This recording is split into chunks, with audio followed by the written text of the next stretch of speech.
Hi, everyone. Hello, Prof. Hi, Good Prof. afternoon, sir. Hello, good afternoon. Can Good you afternoon. can you Good all hear afternoon, me? everyone. Yeah, Hey. Yes, Hi, we can Sam. hear you. Oh, cool. yeah, I can Hi, hear Sam. you. Sam, how are you? Hi, everyone. Yeah, good, thanks. And you? I'm well, thank you. Cool. So is Willis in here? Willis? Oh yeah. How are you, Willis? Hi, fine, thanks. Cool. Nice. Sam, welcome to our group. Thank you very much. Yeah. I understand you're in Italy now doing postdoc. Is that correct? At INAF? Yeah, yeah, Oh, yeah, it's which? correct. In Cagliari? Yes, Okay, cool. the Who you enough in working with there? Cagliari. I'm working with Paolo Serra. Okay, Paolo. Okay. How is he? Yeah, it's doing good. Awesome.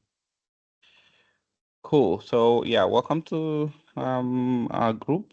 We've got a mixed group of people doing both galactic and extragalactic science, and majorly focusing on radio astronomy. But we've got people using optical instruments like Anna Rian Headley, who uses infrared catalogs and also has an accepted proposal to do some observation with salt.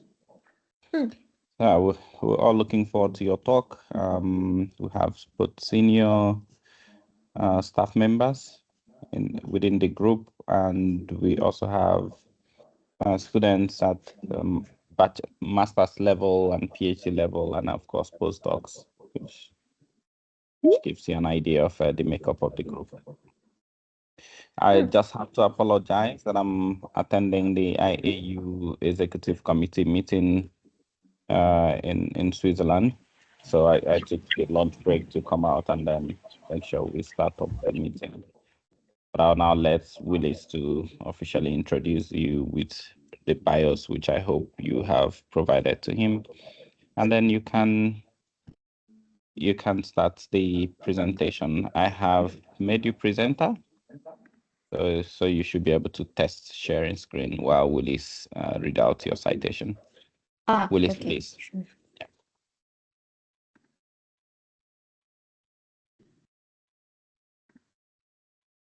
Willis, are you there? Yes, I can hear you. I'm sorry, Sam, if you sent me your bio and I'm not reading it. I'm going to read what I picked from the internet, and I hope it's accurate. Yeah, so thank you very much. It's my pleasure to introduce Dr. Sambatriniana, Rajohnson, a postdoctoral researcher at Cagliari Astronomical Observatory, National Institute for Astrophysics in Italy. She's originally from Antananarivo, Madagascar, and where she began her academic journey with bachelor's degree in physics and went to complete her master's in astrophysics at the University of Antananarivo. Her MSc research focused on the stellar population studies of blueberry galaxies. In 2018, she joined the DARA training program, which ignited her passion for radio astronomy. This inspired her to pursue a PhD at the University of Cape Town, South Africa, where her research was on neutral hydrogen in galaxies obscured by the Milky Way.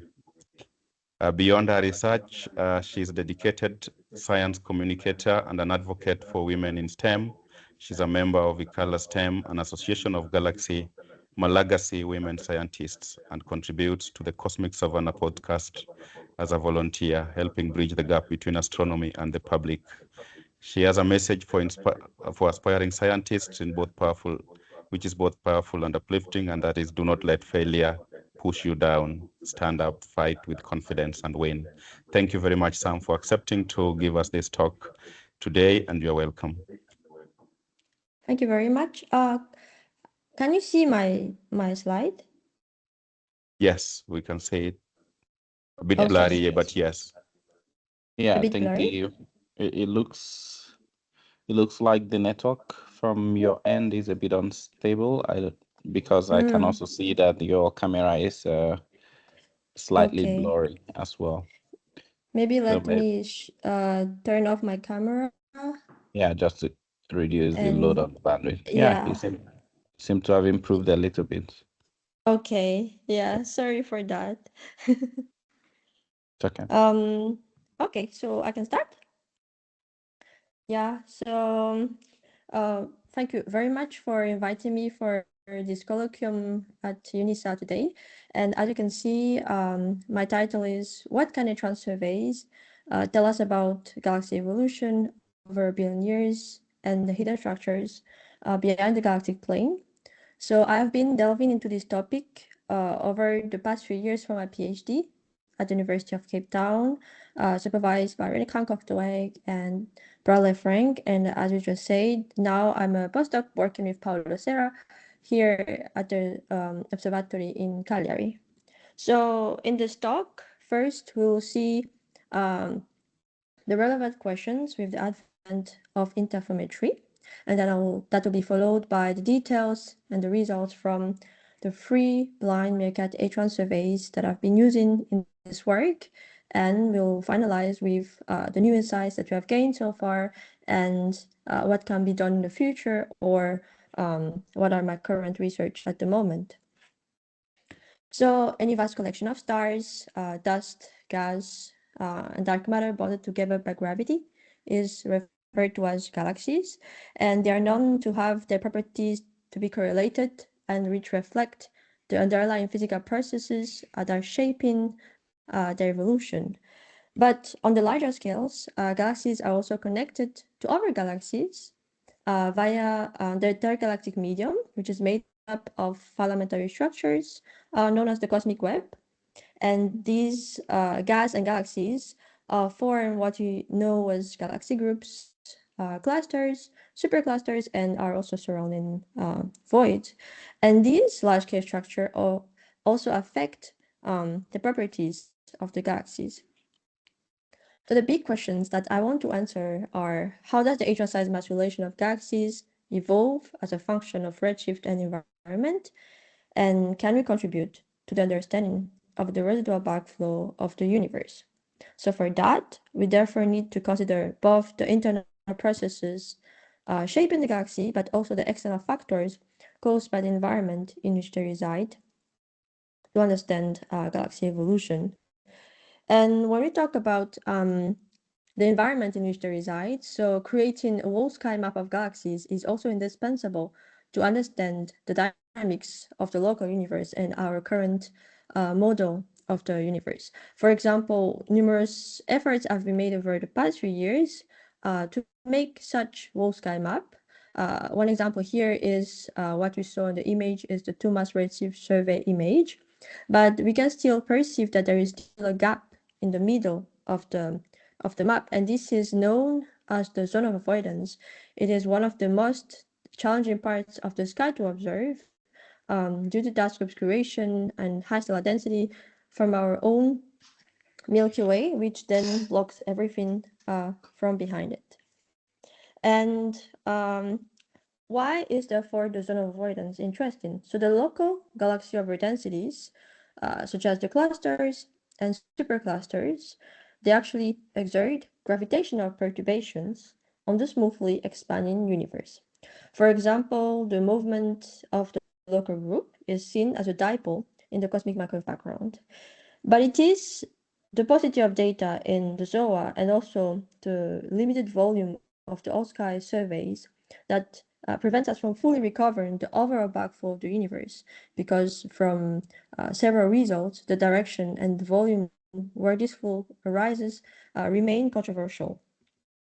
And so recent studies actually found out that there might be a residual backflow of roughly 273 km per second, which seems to arise hidden in the ZOA at a longitude of around 270 degrees and beyond the volume of these all-sky surveys.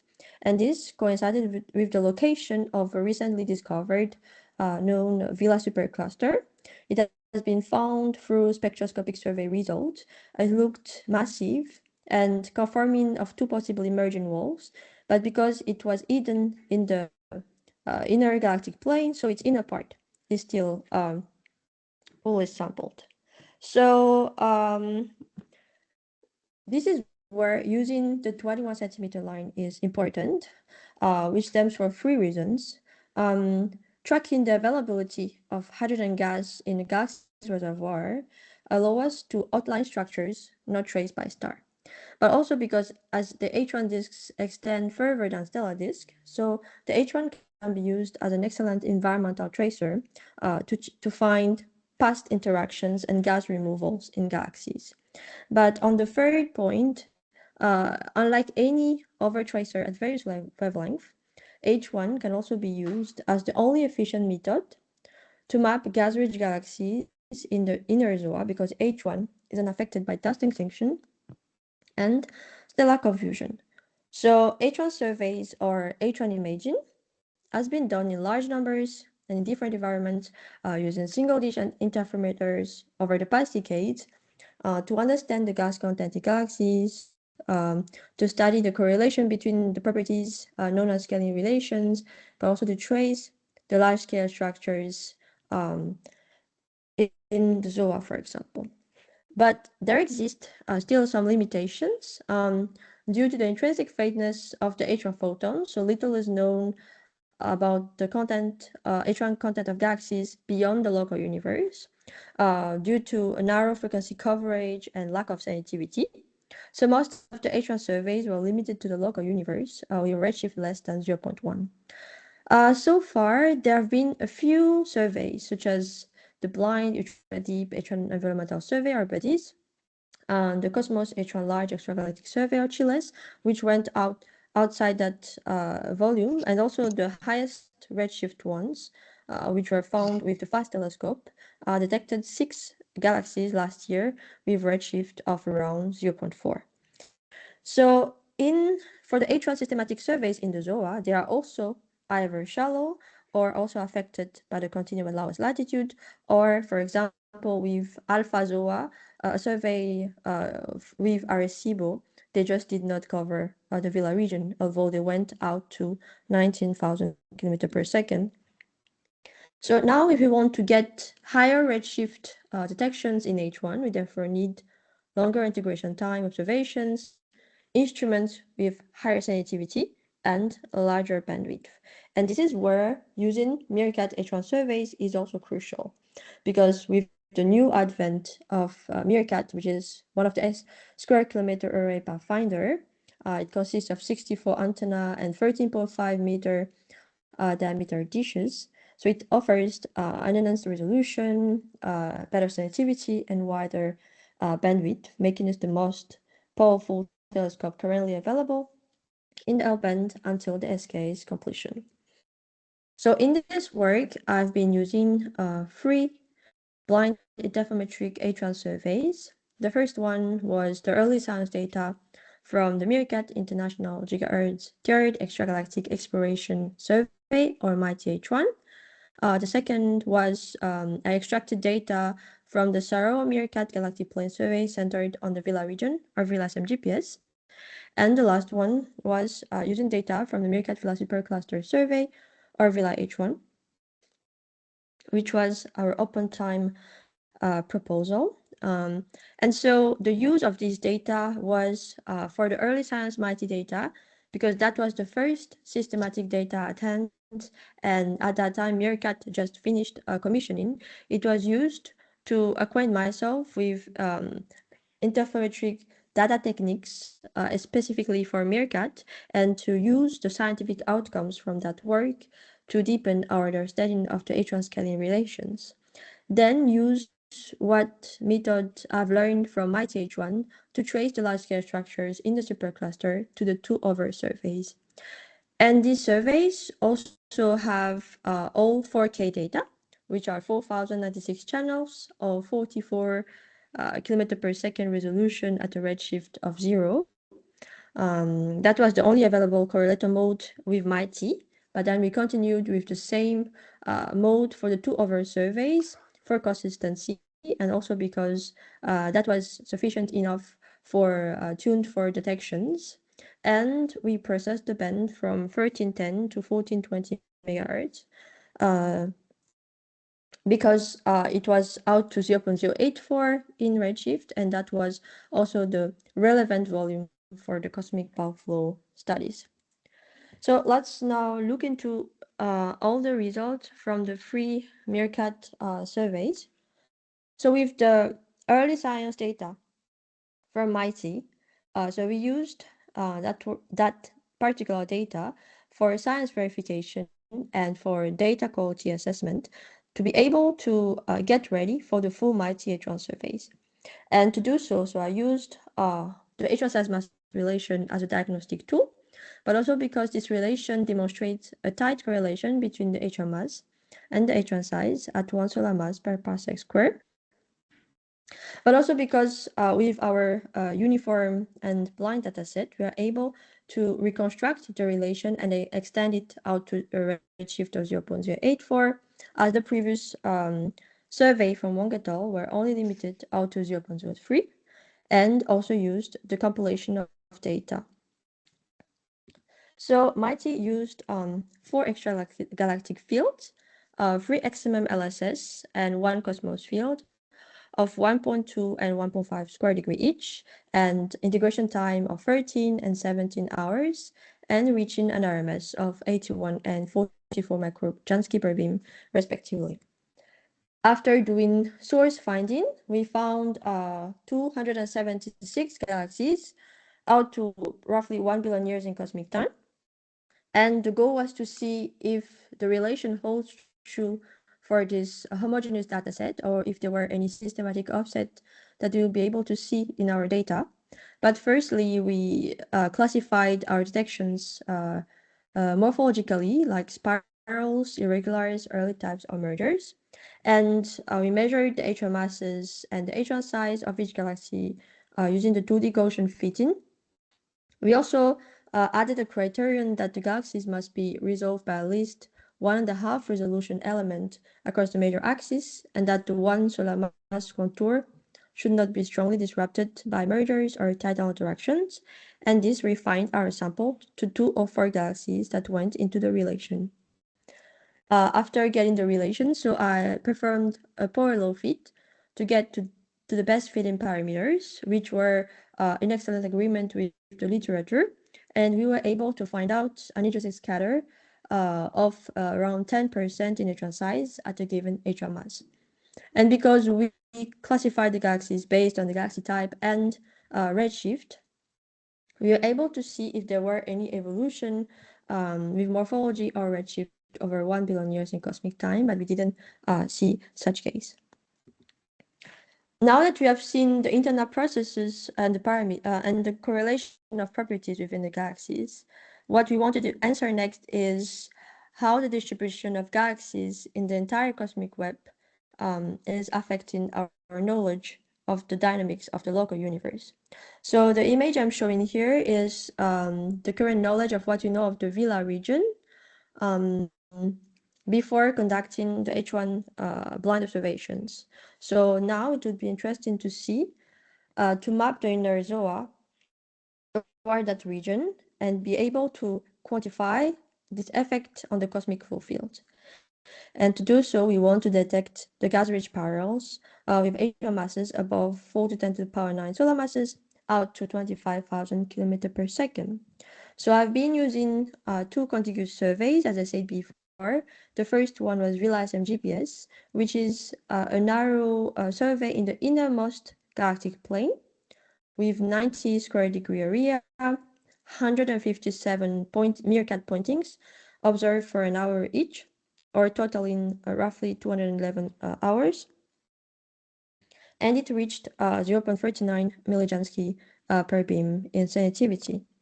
And our second survey was Vela H1, which were observed for 67 hours and which covered 667 fields above and below the plane with 5 minutes per point in each, and reaching an RMS of 0.74 millijansky per beam.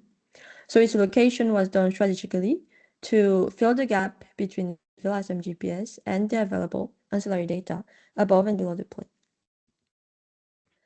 After getting our detections through automated source finders such as Sophia, we detected more than 1,500 galaxies in this obscure part of the ZOA, 843 in VLISM GPS, seen as the blue dots on the top image, and 719 in the VLA H1 survey, seen on the right side of the plot.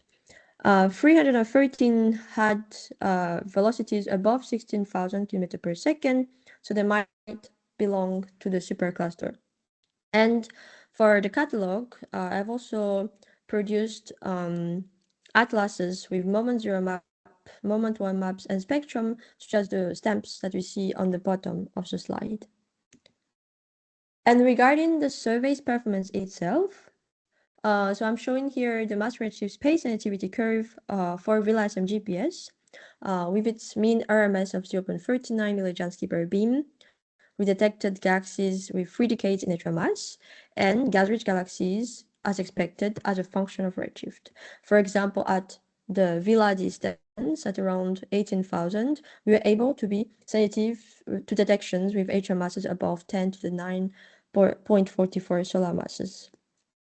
And we can already start to see some structure at 12, 14, 19, and 21,000 km per second, in which the last one are actually in line with the predictions of the two walls in the supercluster that we are going to see in the next slide. But as we are in the inner ZOA, so ancillary data is very sparse or even non-existent. For example, in radio, only 131 of these galaxies were already known before from the H1 Park's zone of avoidance survey, but this survey only had 6 millijansky per beam sensitivity and only find galaxy out to 12,700 km per second. So now with our work with Meerkat, we were able to see more than 10 times of the galaxies and out to 25,000 km per second. So this highlights how much more sensitive the Meerkat H1 surveys are compared to previous surveys in the same area. Regarding this ancillary data, we compared the integrated fluxes, the systemic velocities, and line width, and we found that they are in excellent agreement with previous HIZOA results with a slope of almost 1. There were 39 common detections in VLISM GPS and 82 in Vela H1. And even thanks to the better resolution of Meerkat, we were able to find that 19 detections were actually resolved into several counterparts. And still on the performance regarding the sensitivity, so I'm showing here the wedge diagram in VLISM GPS, for example. The 39 common detections are in red for the common galaxies with HIZOA. And you can see that HIZOA detected the most massive galaxies that take part in the major signature of the filaments. But because of its only 6 millijansky per beam, after 4,000 km per second, the detection became sparse. And even if we look at that we can see a narrow filament at 12,000, HIZOA only detected two of the galaxies that made up this filament. And apart from H1 counterparts, only Vela H1 survey had multi-wavelength counterparts because VLISM GPS is in the innermost lower latitude, so the extension is very high. Out of the 719 detections that were in Vela H1, only 29% had known optical and infrared counterparts, and which are seen in the blue contours in the top left image, and only 31% of them had spectroscopic redshift observations shown by the red contours. So the likelihood of a galaxy to have a potential counterpart actually increases with H1 mass and decreases redshift, and also decrease as we go to lower latitudes because the higher foreground extension is increasing. And now, if we are now going deeper into the large-scale structures that we find in the inner ZOA, our eyes are still a very powerful tool to identify these structures. For that, we first need a non-sky plot for the spatial distributions of the detections and to also assess the continuity of the structure in the galactic plane. So all our H1 detections are shown inside the orange rectangles, and the spectroscopic observations of the supercluster are shown inside the orange circles, and everything outside that are optical and near-infrared data taken from Hyperlida database and 2MRS.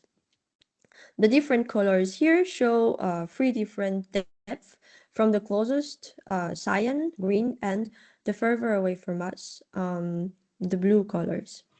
But apart from that, we also need to use a wedge or a redshift diagram, because if the points are aligned spatially, they are not necessarily aligned as a function of redshift. So here I'm showing a 30-degree wide wedge from longitude 262 to 286 degrees.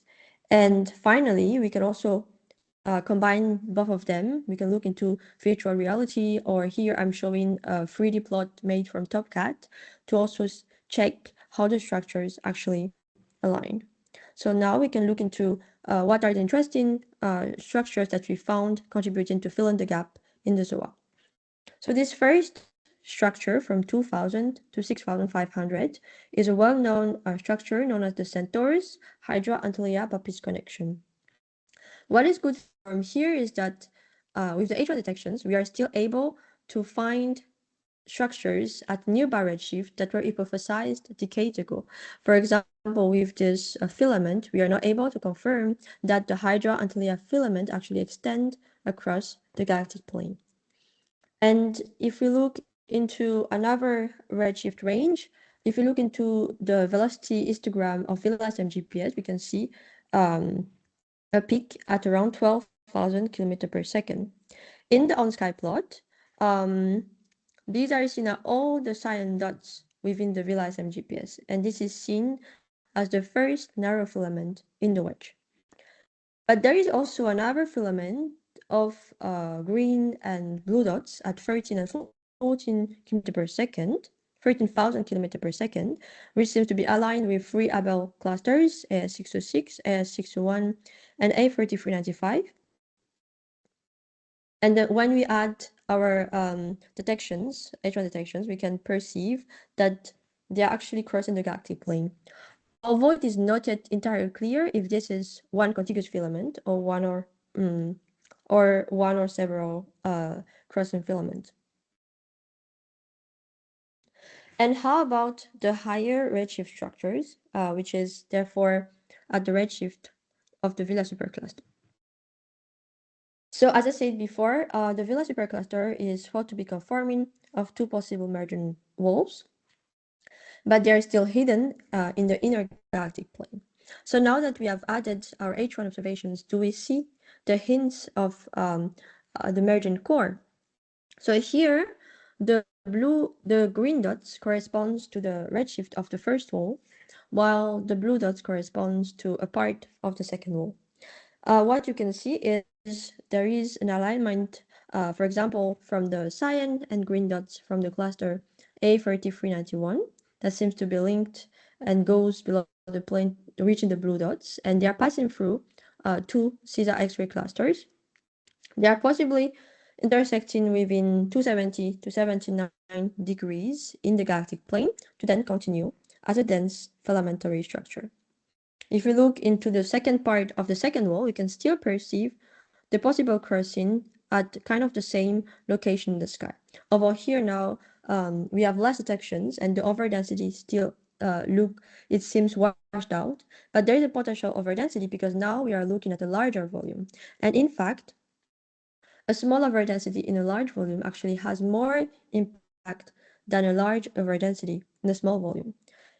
So if we look into the wedge diagram of the Vela supercluster, we can see that the two walls might be crossing within the cyan dot, which is at around 273 degrees and in velocities of 18 to 21,000 km per second.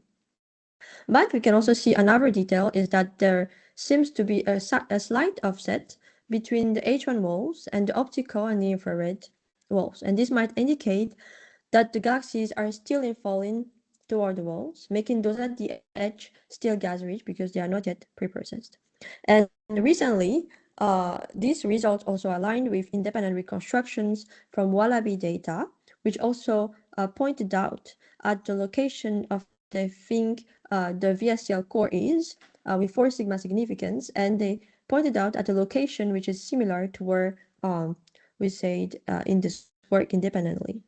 So now our next question that we want to answer is, how dense is that possible merging? Can you quantify the contribution of the supercluster to the cosmic flow field?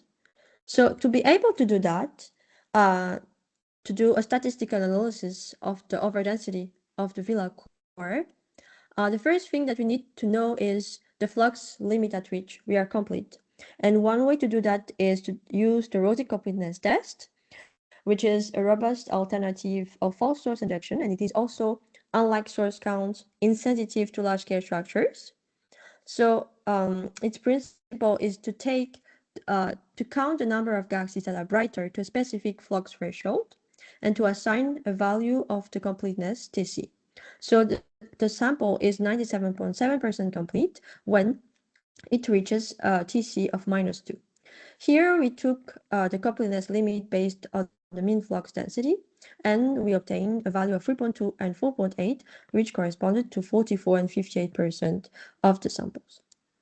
Then we use that to measure the H1 mass function, because the H1 mass function can serve as an indicator of the galaxy's environment, as it is assessing the number of galaxies present per mass bin per cubic megaparsec in a specific volume.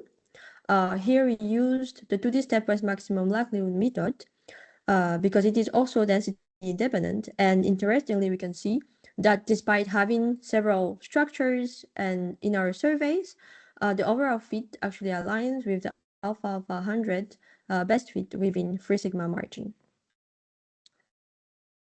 So now, if I want to get to the overdensity of the Villa core, then I want to isolate the structures of interest. And this is what I'm working at the moment for a current work in progress after quantifying where the overdensity of the core of the supercluster is. So I isolated the galaxies only within the volume of the supercluster, and only for those that are complete, and divided the entire region into 12 subregions. But caution should be exercised, because if we take too small region, then we can also introduce some biases. And so to get to the density values, or the H1 mass densities, so I measured them by taking all the masses per mass bin in the H1 mass function, and also multiply that with the number densities per unit volume taken per mass bin in the H1 mass function, and took the median value compared to the alpha alpha H1 mass densities. So what we are getting here is that if we compare to the on-sky plots and the wedge diagram, the location of where we think the core of the supercluster is actually aligns well with what we find in the H1 mass functions, which seems to point out at a location at 273 degrees to 278.5 in longitude, with 2 sigma significance level, which aligns with our predictions at 270 to 279 degrees. We can also see that the wall one seems to also be overdense at another location, which is 262 to 67.5, but the errors are still large, so at this moment we cannot yet draw any conclusion regarding that.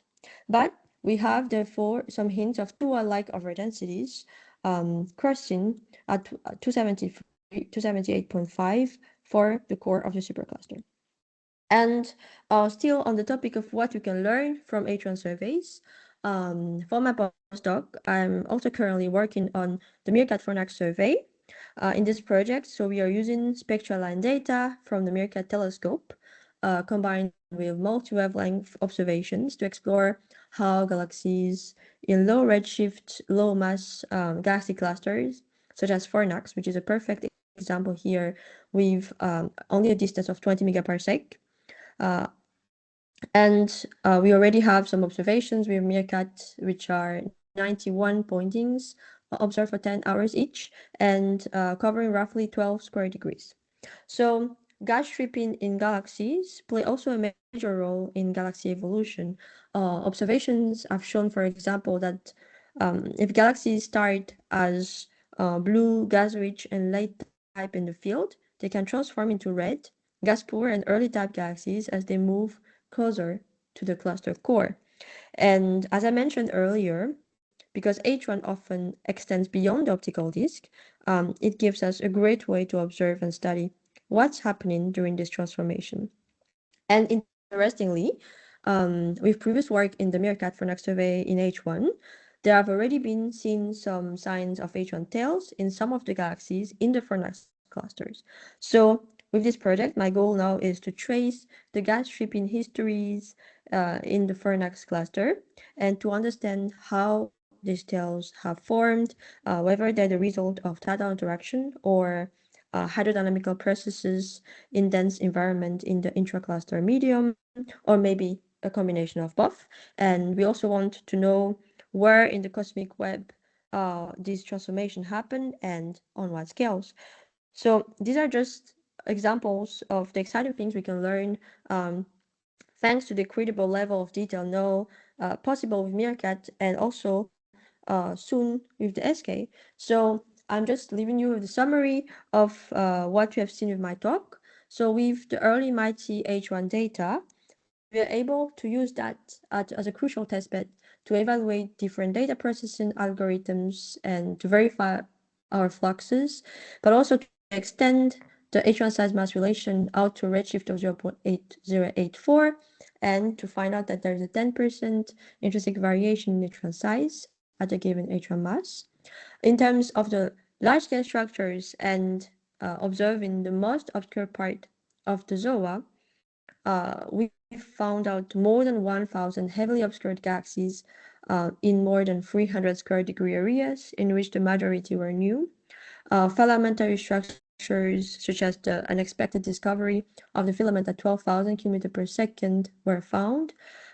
With the multi-branching morphology of the supercluster, we have seen that the galaxies might still be infalling toward the walls and not yet preprocessed.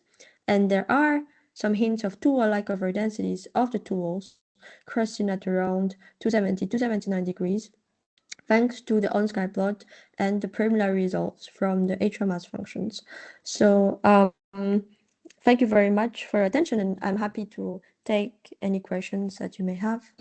Thank you very much, Sam, for the presentation. Any questions for Sam? Seems like it was very clear, I think, for everyone. So seems like there are no questions for now, unless there's one that is I can't see. Anyone? Yeah, I think there was the slides were not very clear, so maybe probably that's why. But yeah, Oh, I see. Yeah. I see a comment on the chat about that. Mm. Yeah. Otherwise, we are very grateful. Thank you very much for the presentation. Sure. Thank you very much for inviting me. And thank you so much. Rahul, yes, Rahul.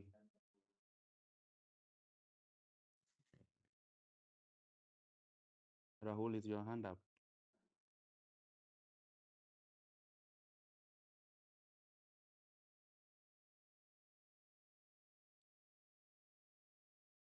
Ah, there's a question in the chat. Okay.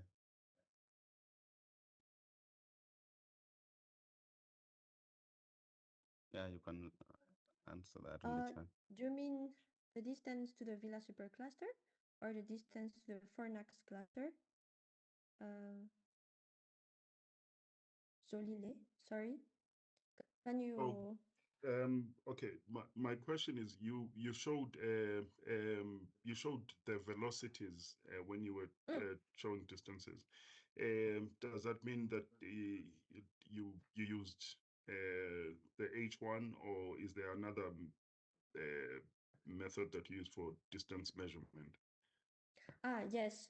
For distance measurement for the in the zone of avoidance, because we don't have optical and infrared observation, so we cannot do the independent distance measurement. So these velocities that I've been showing, they are all measured from the H1 redshift and the Okay. H1 velocities. But for example, for the previous spectroscopic Vela observations that are slightly above and below the plane, they were able to measure the distance via spectroscopic observations, so Okay. spectroscopic redshift. But for the other ones, that's our limitation because it is deep in the zone of avoidance. We only get H1 distances. Yeah. What kind of correlation is there between spectroscopic redshift and using H1 from the perspective of now that you have those? If I see, for instance, an interesting uh, radio source there whose distance coincides with an H1 measurement, can I use that to actually say uh, that's the Z that I'm going to use? I see. Yeah, so for example, for the Villa H1s, for the Villa SMGPS, which is really inside the inner galactic plane, we don't have any reference. For the Villa H1, which is slightly above and below, Yeah. I say that we had several optical and infrared counterparts, and we Yeah. had spectroscopic redshift. So when I compare the H1 distances with the spectroscopic redshift of those optical counterparts, Mm-hmm. um, the differences between them is like less than 100 kilometer per second or even less. Yeah. And in terms of a redshift, what kind of an error bar are we talking? For redshift, I haven't converted the error bars in terms of redshift. Okay, I'll Google Yeah. it. Yes. Probably very kind of I'm trying to find the yes, here I have a plot. Let me Can you see? Okay, can see now. Yes. Yeah, so this plot here is the differences between the optical and the H1 detections that we have. So most of them are like less than the channel width, because the channel width of our detections is like 44 kilometer per second, in Okay. which in H1 that's already kind of a sparse velocity resolution. Yeah. Okay, so it is conceivable that this can be used with a conversion of the error from one method to another. Yeah, I think so. Uh, oh, if okay, so you've never seen it being used, but you don't see any reason why it shouldn't be. Do you mean the usage of the conversion or Yes. the Yeah, I haven't seen it used before. I'm not Okay. exactly sure, but I think it can be used. Yes. Okay. Thanks, ma'am. You're welcome.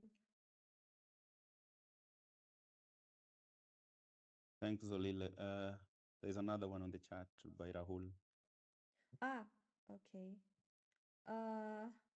So for the two MRS surveys, so this has been the effort to make the all sky map of the entire universe.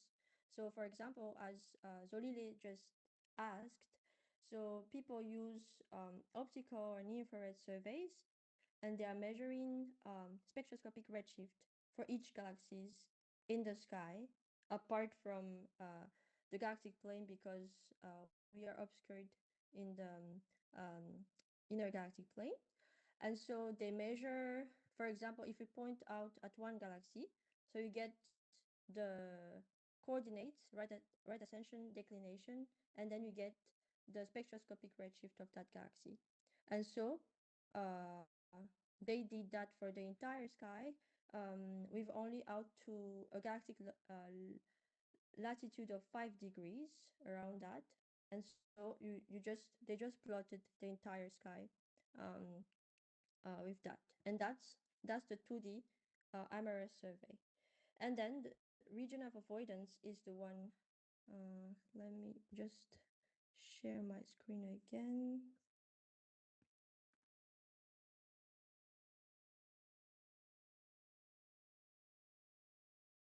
So this image, maybe it's a bit blurry there, I'm not sure, but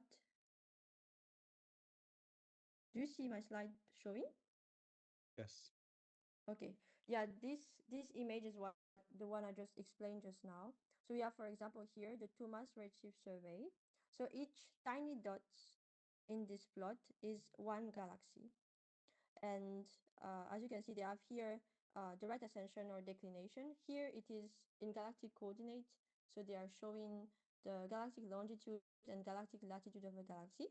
And then they have measured the spectroscopic observations. So each tiny dot is the galaxies of all, is the map of all the galaxies in the entire universe out to a redshift of 0.07 or 0.08. And this blanked region in the middle is what we know as the zone of avoidance, because they couldn't get any galaxy in there due to dust obscuration and extinction due to our own Milky Way, which is blocking our view.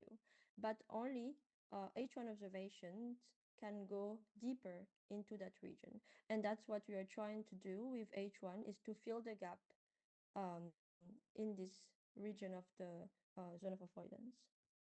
Yes.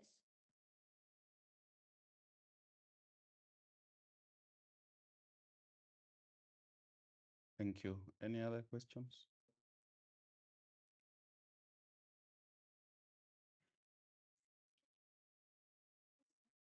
Seems like there are no more questions, Sam. Just want to say thank you once again. Okay. Yeah. Thank you very much for inviting me. Thank you.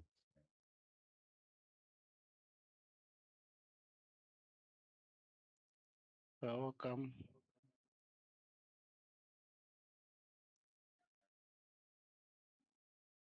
Bye, colleagues. Bye. Thank you, ma'am. Okay. Bye, Bye all. everyone. Bye bye.